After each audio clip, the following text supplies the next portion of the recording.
Oke, sekarang udah 15.17. Kita lanjut lagi ya. Semuanya sudah hadir. Kalau sudah hadir, jawab pakai sudah, jempol, atau apa gitu di komen. Biar nggak sepi, guys. Jangan terlalu sepi. Jangan lupa dimanfaatkan sesi belajarnya. Ayo nanya, ayo bertanya. Ini ada masih ada beberapa skema lagi sebetulnya yang bisa teman-teman. Oke, hadir. Thank you, God. Masih semangat ya. Ini 1 jam lagi. Kurang dari 1 jam lagi bahkan. Untuk Jakarta. Oke, good. Ini ada beberapa skema juga. Nah, ini untuk skema-skemanya nanti bisa teman-teman lihat. Tapi saya mau coba ke sini dulu nih. Ke latihan soal. Hmm, Apa latihan soalnya justru nanti aja. Ini nomor ininya kita hapus dulu aja. Belum ada nomor lainnya. Ini ini ada latihan. Oke, nggak apa-apa. Kayaknya latihannya kalau teman-teman nanti sempat, teman-teman bisa lakukan di rumah. Latihan soal ini. Besok coba kalau ada waktu kita bahas. Jadi teman-teman PR-nya nanti kerjakan latihan soal. Nanti saya coba update di Google Classroom juga deh ya. Yang belum cek ininya silahkan dicek nih dokumennya. Ini masih ada beberapa soal. Kayaknya kita better bahas ininya dulu kali ya. Emang skema apa lagi sih Kak kalau di evolusi? Jadi tadi selain kita berhayal, berarti kan kalau yang ini berhayal ya, ibaratnya kayak coba teman-teman bayangin, oh ya udah teman-teman langsung eh, kebayang gambar yang tadi harusnya, gambar yang ini loh. Nah, yang alopatrik spesiasi, spesiasi alopatrik di mana yang tadinya satu danau jadi danau yang berbeda. Terus di situ nanti ada ikan-ikan dan ada predator dari ikan itu, yang mana predatornya juga bakalan ikut berspesiasi. Oke. Oh, di sini artinya jawabannya adalah benar, salah, salah, benar. Oke, B, S, B, B. Oke. Kalau yang ini sekarang kita coba lihat. Ini, saya yakin mungkin beberapa dari teman-teman di sini udah pernah mengerjakan soal ini. Coba kalau teman-teman masih ingat, kalau kita lihat di sini gambar ini menunjukkan 4 mekanisme spesiasi. Masing-masing spesiasi melibatkan beberapa tahapan sebagai berikut. Ini ada tahapannya. Ini artinya kalau ada kayak gini, apa yang harus teman-teman lakukan? Kan kalau grafik, oke, saya coba tulis ya. Em, Kunci, terus tips membaca grafiknya. Coba di sini kunci. Tips membaca grafik. Tadi bukan grafik ya, membaca skema kalau di sini. Ini tadi saya tulisnya apa? Tips yang pertama, tips membaca grafik ini. Kalau yang ini tips membaca skema. Betul? Skema. Tips membaca skemanya gimana? Yang pertama, apa sih yang harus teman-teman lakukan? Kalau grafik kan tadi lihat sumbu X sama sumbu Y. Kalau ini, lihat yang paling jelas biasanya kalau ada skema, pertama lihat tanda panah. Tanda panahnya, arahnya dari mana ke mana. Biasanya itu yang menunjukkan flow-nya atau alirannya seperti itu. Nah, ini kan dari atas ke bawah. Terus yang kedua, lihat persamaan. Berarti di sini persamaannya ada sama-sama warna ungu dan warna kuning. Berarti ini menandakan sesuatu nih. Terus ternyata ungu sama kuningnya di sini ada beda-beda. Ini masih sama, tapi habis dari dikasih panah ternyata di sini dikasih jadi beda-beda warna ungunya gitu. Ini artinya apa? Oh, artinya bakal ada sesuatu yang berbeda nih setiap yang kayak gini. Terus kita lihat harus diartikan kan keterangannya. Kok keterangan? Keterangan. Maksudnya gimana? Kayak ini. Ini ini tipikal 2023 kemarin ya. Teman-teman bakal menjumpai soal dengan bahasa Inggris yang mana ya itu tinggal ditranslate sebetulnya. Sebentar ya.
Gimana jawabannya?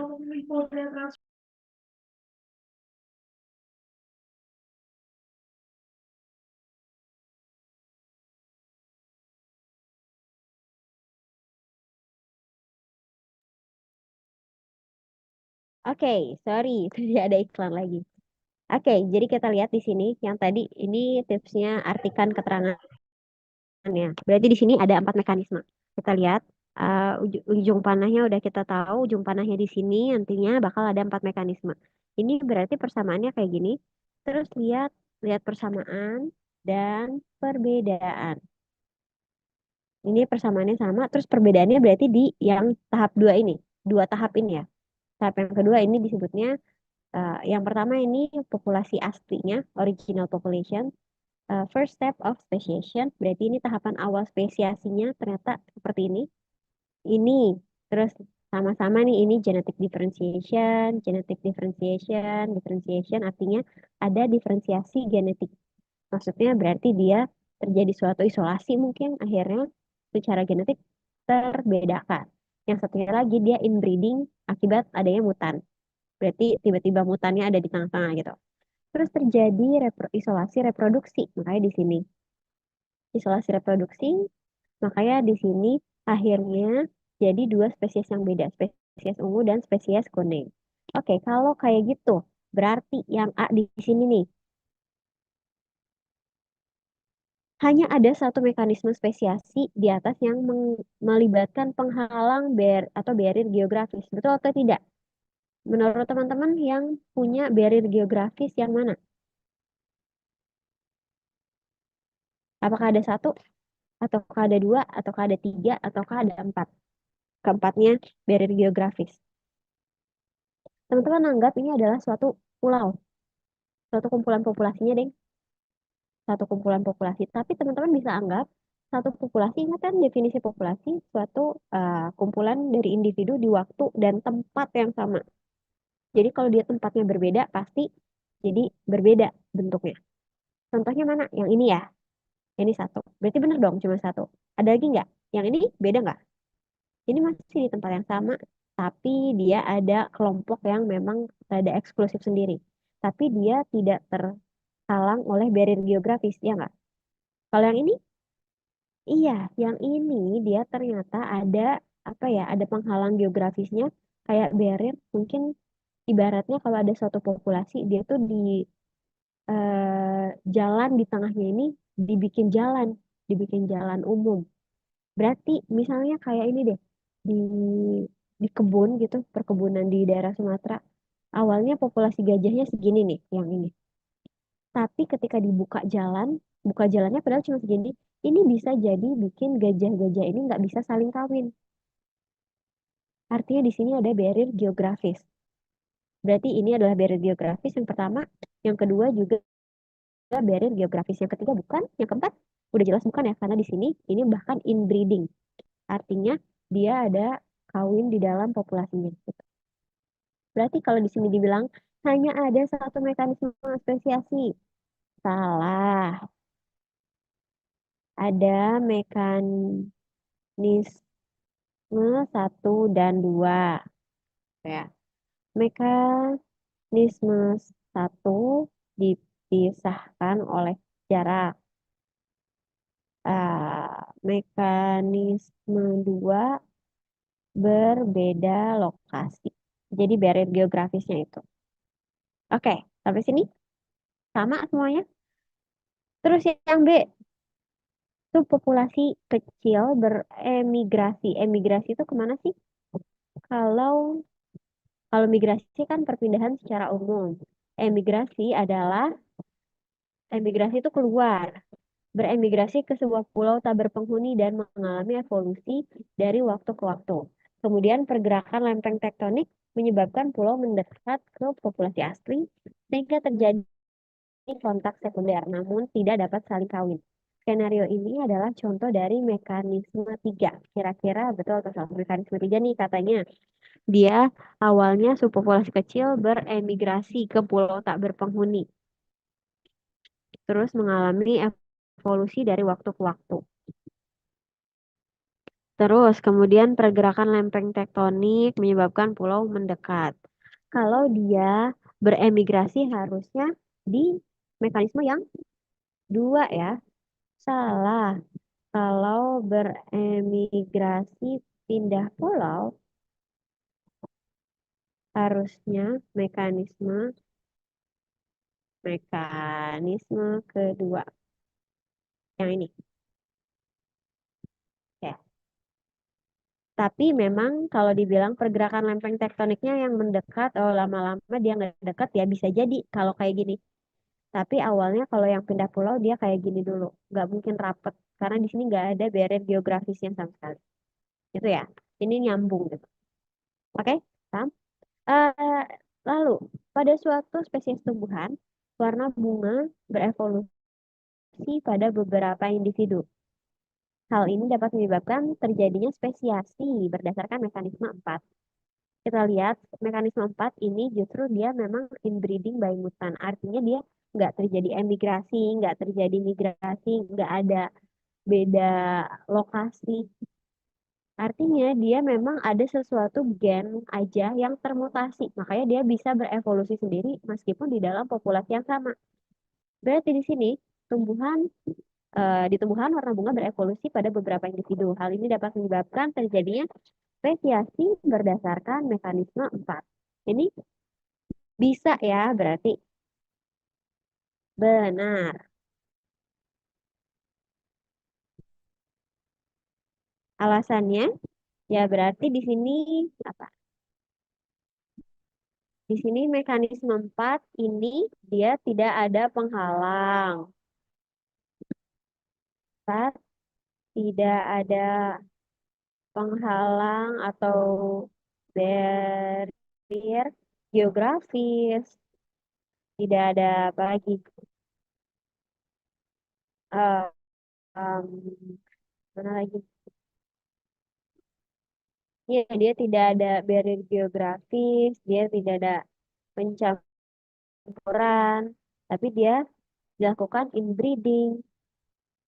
Jadi, tidak ada barrier penghalang atau barrier geografis, sehingga kemungkinan bunga berevolusi berevolusi akibat adanya mutasi di dalam populasi tersebut gitu. Terus terjadi inbreeding juga gitu kan di sini. Yang terakhir, yang D, perubahan ploiditas. Ploiditas teman-teman tahu nggak? Ploidi itu set kromosom. Kalau kita kan diploid karena satu setnya itu kita ada dua kromosom, ada juga tuh apa beberapa organisme yang triploid. Salah satu contohnya kita bisa dijumpai di salah satu sel tumbuhan yaitu di endosperma triploid gitu kan. Terus ada apa lagi? Ada kalau dia yang kelainan jatuhnya dia monoploid. Ini beda sama eh, monosomi, trisomi itu beda. Berarti kalau yang somi-somi biasanya dia eh, satu kromosom dari satu set itu ada kromosom yang hilang atau enggak. Kalau ini beneran di ada satu setnya ada berapa kromosom gitu. Nah ini kalau perubahan ploiditas dapat menyebabkan spesiasi secara tiba-tiba. Misalnya yang tadinya dua jadi tiga ploidi, tentu saja ini akan menyebabkan spesiasi ya gitu. Perbedaan fluiditas dapat menjadi barrier prezigotik. Ya nggak sih? Karena nanti atau postzigotik juga bisa ya. Karena nantinya apa ya? Gametnya tidak akan kompatibel. Kompatibel untuk kawin gitu. Jadi yang satu ploidinya tiga, yang satu ploidinya empat, ploidinya dua, ya nggak akan di inilah, nggak akan bisa terjadi ini ya. Mungkin bisa terjadi pindah silang, tapi nanti ujung-ujungnya dia tidak fit. Gitu. Tuh, jadi ini jawabannya salah, salah, benar, benar. Ada yang sama kayak gini? Belum tahu? Oke. Oke, kalau gitu, ini ada gambar yang selanjutnya. Ini kayaknya bisa saya kecilin. Nah, kalau ini kecilin jadi pas. Coba silakan teman-teman kerjakan yang ini. Ini saya kalau agak kurang jelas, ini saya tuliskan ini mutasi, seleksi, seleksi, dan seterusnya. Jadi satu generasi dia mengalami seleksi terus mutasi, seleksi, mutasi, seleksi gitu. Dan seterusnya. Silakan teman-teman kerjakan ini.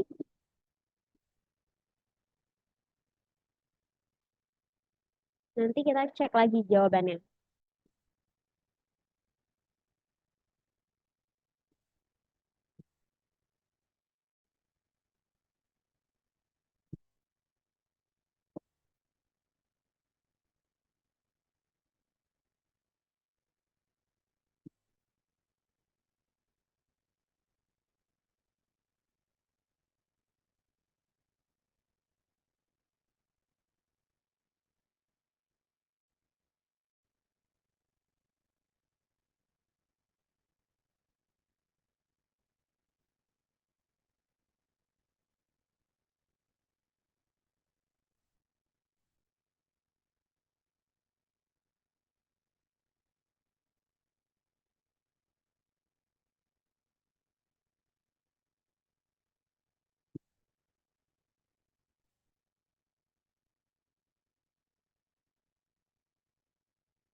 Ayo,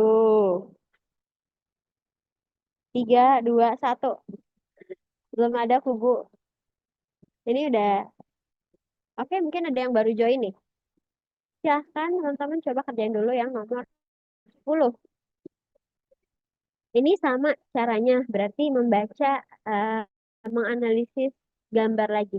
Jadi, gambarnya nanti pasti akan beda-beda, jadi silakan teman-teman belajar menganalisis dari gambar. Kalau teman-teman udah pernah mengerjakan ini dan udah tahu jawabannya, silakan sekarang teman-teman cari tahu alasannya kenapa kayak gitu. Ini kenapa benar, ini kenapa salah.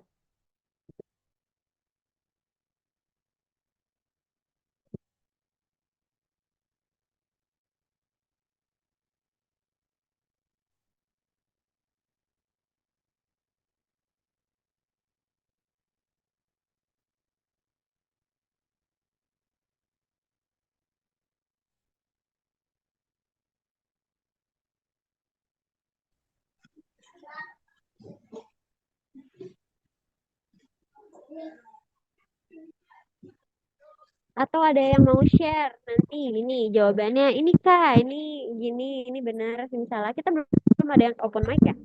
Kemarin Yang A itu ada yang mau benar. Kalau yang benar, yang A itu yang A benar. Kenapa benar? Ada yang mau coba jawab kenapa benar? Sebentar, saya tulisin dulu ininya. generasi Kunci lagi analisis gitu. seleksi yang terjadi bersifat tidak acak. Benar. Taunya dari mana? Mm-mm. Kita bisa Itu tahu ini benarnya gimana?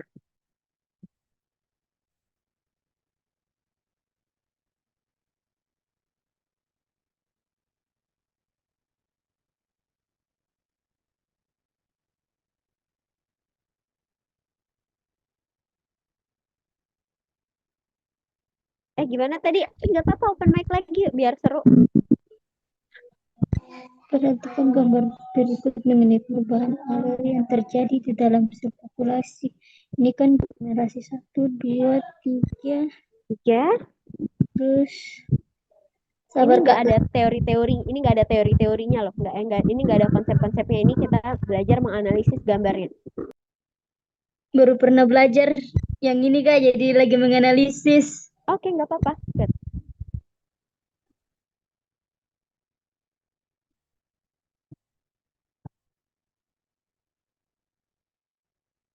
Seleksi yang terjadi bersifat tidak acak. Betul nggak, teman-teman?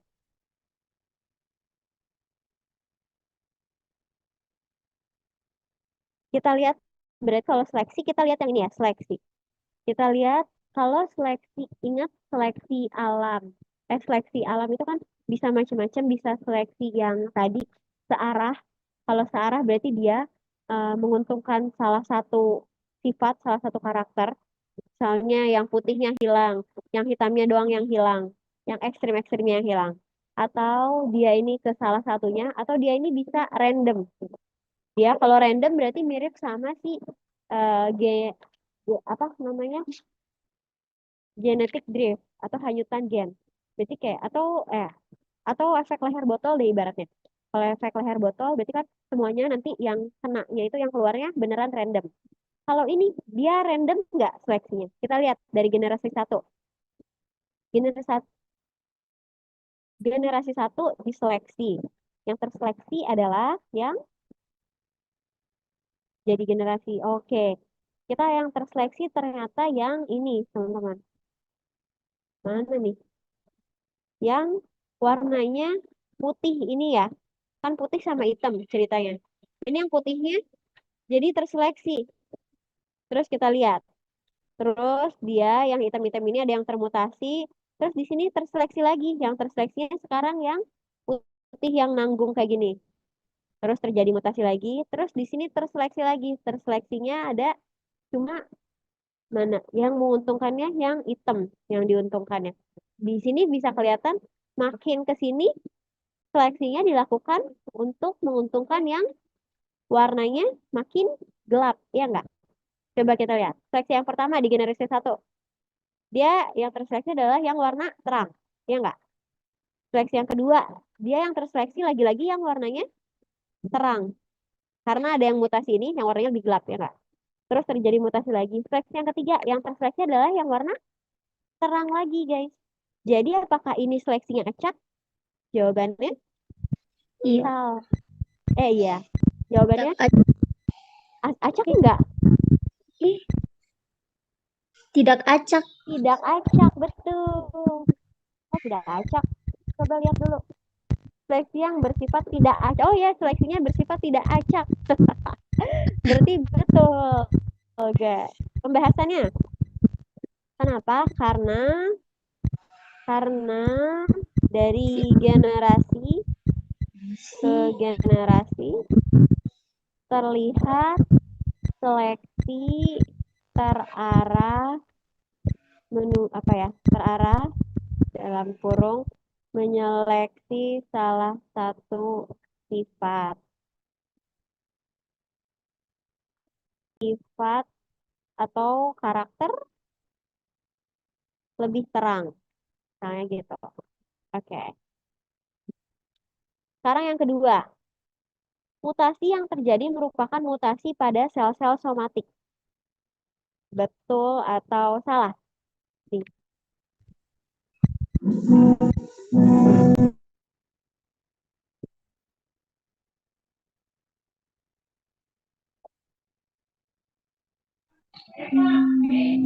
Salah, salah kak, benar salah kayaknya. Kenapa salah?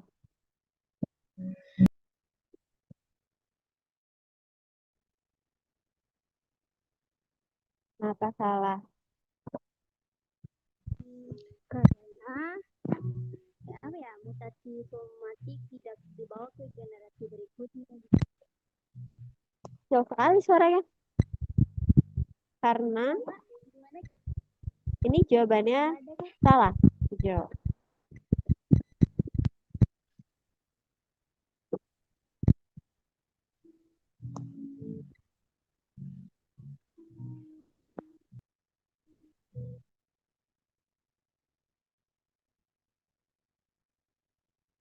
Coba kita lihat ini apa ya yang bisa kita jadikan acuan. Kalau di sini misalnya tadinya ada dua karakter, ada putih, ada terang, ada putih, ada terang, ada gelap. Di sini ada gelap, terus yang terangnya ini, terus terjadi mutasi, mutasinya kita lihat cuma di salah satu karakter. Terus kita lihat dari sini terbentuk suatu karakter yang baru nih. Ada yang semi gelap, terus ada yang gelap banget. Ini yang seminya jadi terseleksi gitu kan. Ya, semi terang. Tiba di stasiun Gabungan. Bagi Anda yang akan mengakhiri perjalanan di stasiun Gabungan, kami persilakan untuk mempersiapkan diri. Periksa dan teliti kembali barang bawaan Anda. Jangan sampai ada yang tertinggal. Sebentar. Untuk keselamatan Anda. Oke. Tetaplah berada. Sebentar ya. Iklan lagi.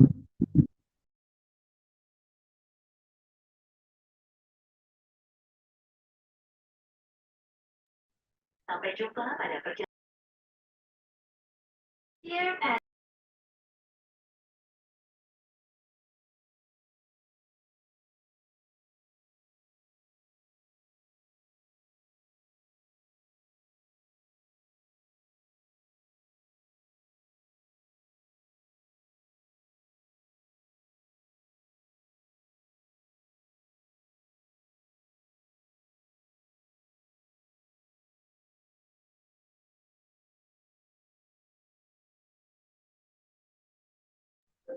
Oke, sorry ada iklan lagi.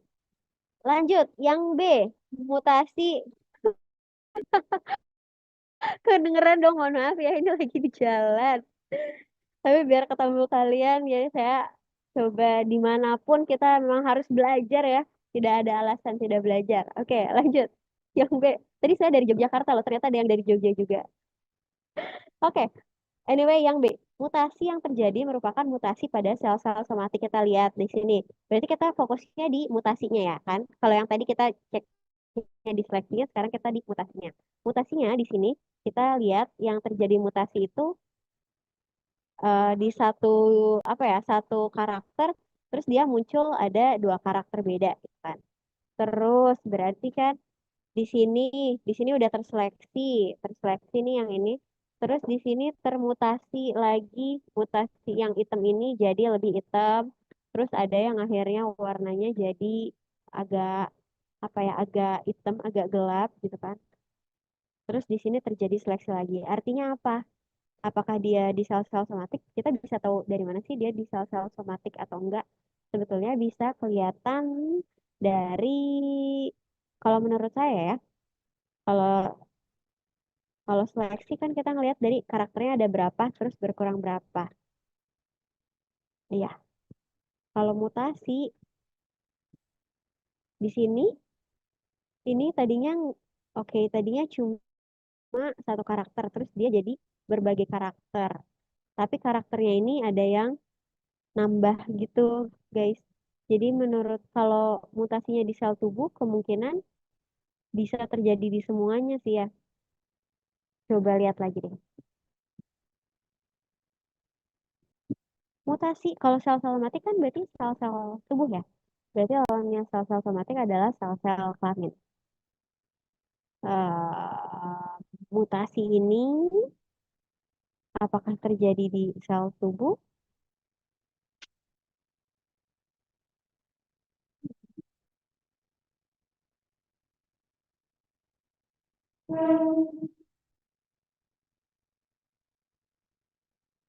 Gimana jadi jawabannya? Ini salah. Ini udah saya tulis ya salah. Karena kita bisa lihat di sini mutasinya di sini nih. Ini kan yang disilang-silang terus dia jadi ada yang hitam, ada yang putih. Jadi kemungkinan dia ini mutasinya bukan di sel tubuh tapi terpaut kromosom kayaknya gitu. Kalau yang ini juga mana lagi yang mutasi?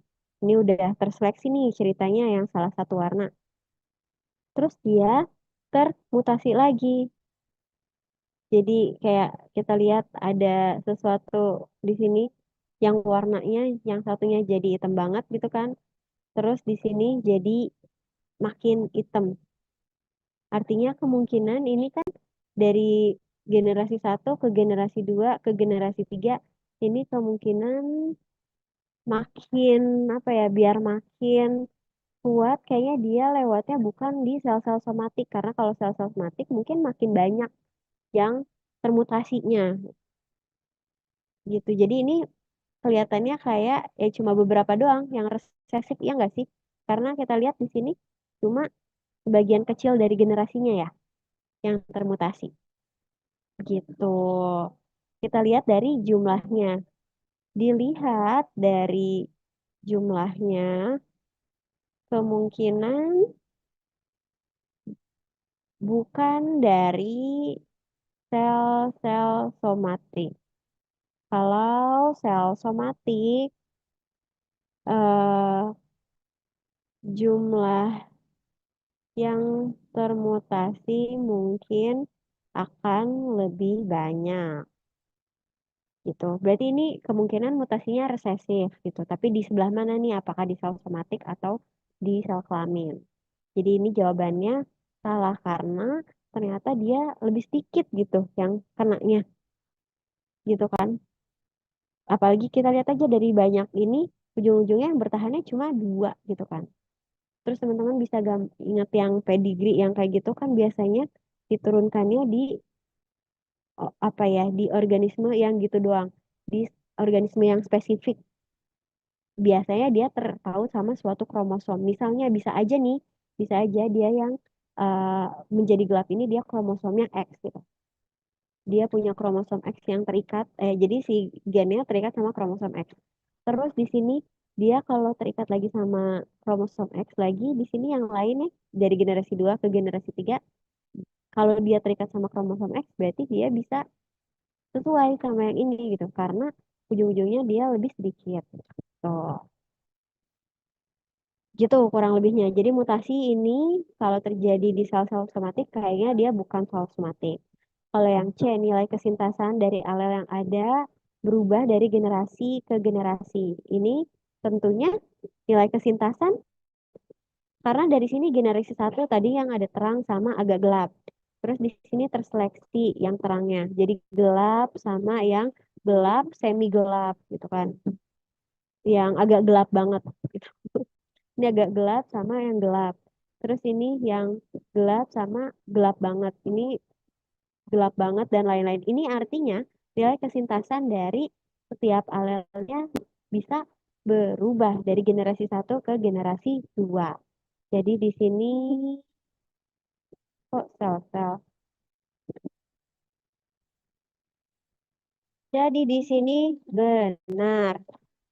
Coba karena eh, terlihat dari generasi satu 2 3 masing-masing karakter yang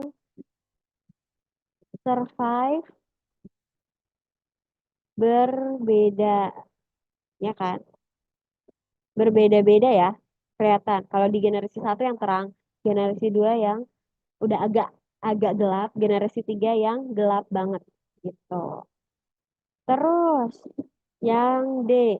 Oh, oke. Kesintasan teman-teman, kesintasan ini definisinya sendiri adalah iya, fitness kelulus hidupan ya. Jadi dia dia ini bisa bertahan di satu generasi dan menghasilkan generasi lainnya. Menghasilkan apa ya individu lain, bereproduksi gitu. Dia mampu bereproduksi. Jadi di sini kalau dia cuma bisa bertahan doang nggak bisa kita bilang sintas. Kita lihat di sini dia bisa bertahan tapi dia tidak bisa bereproduksi. Artinya di sini nanti dia kesintasannya jadi dari alel-alel yang ada misalnya alel yang ini nih dia berubah-ubah. Terus gini. Jadi ini saya tulisin kesintasan itu adalah eh, kondisi dia dapat bertahan dan apa ya dan hingga menghasilkan keturunan apa itu? Hingga menghasilkan keturunan yang baik. Kayak gimana ya? Berarti nih, dia ini bisa bertahan nih yang, aduh sayang sekali saya nggak bawa pensil. Ini dia bisa bertahan yang hitam hitam hitam yang ini, kelihatan lah ya. Nah, tapi dia pas di generasi kedua jumlahnya berkurang. Artinya dia kesintasannya jadi turun. Terus kita lihat ini dari tiga ke generasi tiga dia malah jadi hilang. Artinya kesintasannya berkurang dari satu generasi ke generasi lainnya. Gitu. Ya, oke. Kebayang sampai sini? Masih aman? Yang terakhir, contoh ini merupakan gambaran dari makroevolusi. Betul atau salah makroevolusi? Salah, Kak. Kenapa? Definisi makroevolusi apa ya? Karena kalau makroevolusi itu terjadinya evolusi dalam cakupan yang luas, sedangkan yang terjadi sesuai skema yang terjadi itu dalam cakupan yang lebih sempit, sedikit Oh, populasi yang terjadi. oke, good.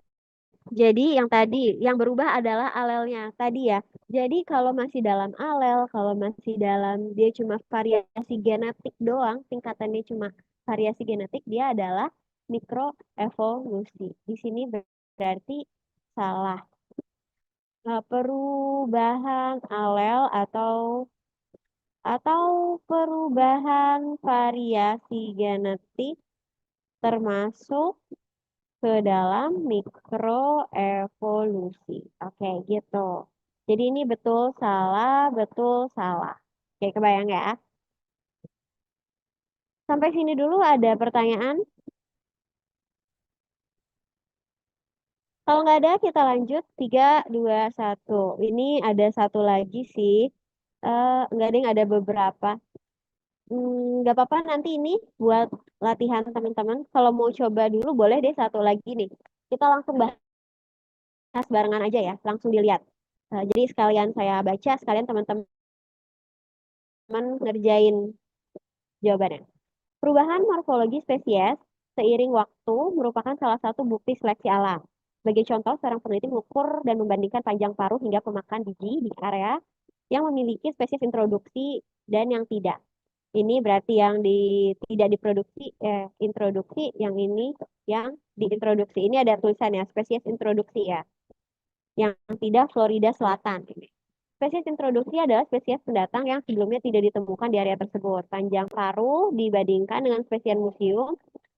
Terus, konsumsi biji oleh serangga lebih efektif jika panjang paruh sesuai dengan kedalaman lokasi. Ingat kayak tadi, berarti kalau makin panjang paruhnya, kemungkinan tempatnya makin makin kering, dia makin susah nyari makanannya. Kalau makin banyak makanan, otomatis dia biasanya makin pendek gitu ya. Terus kalau ada kayak gini, berarti teman-teman yang harus lakukan apa? Lihat sumbu X sama sumbu Y.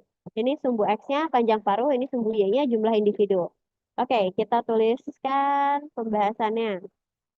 Kalau kayak gitu. Berarti di sini, coba, apakah karakter panjang paruh menentukan kesuksesan reproduksi serangga pemakan biji? Kira-kira secara logika, panjang paruh, apakah dia bisa menentukan kesuksesan reproduksinya? Ada yang tahu nggak?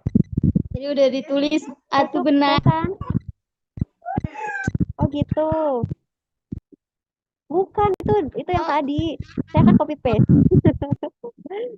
Tadi tadi saya copy paste nomor 10. Kesuksesan reproduksi eh, bisa di apa ya diukur dari cara mendapatkan makanan. Cara mendapatkan makanan dapat diukur dari panjang paruh. Jadi jawabannya benar. Oke, ini benar. Nah, untuk sisanya apa? Silahkan teman-teman. Kayaknya silahkan teman-teman kerjakan ini nih. Ini masih ada cara cara jawabnya. Teman-teman bisa kayak gini. Teman-teman bisa kerjakan di coret-coret aja di buku latihan gitu. Nanti kalau sempat mungkin besok kita bahas dulu pagi-pagi sebelum membahas materi anvistum dan etologi. Untuk sekarang, salah. Oke. Oke, simpan jawabannya. Silahkan kalian dituliskan di catatannya. Jangan lupa ini apa? Ini ininya. Mana nih saya? Oke, ini dia dokumennya. Silakan nanti teman-teman kerjakan. Utama, lebih utama lagi kalau teman-teman ngerjakan yang latihan, yang paling bawahnya nih. Yang latihan ini, silakan cari tahu alasannya apa. Nah, karena ini waktunya sudah mepet teman-teman, jadi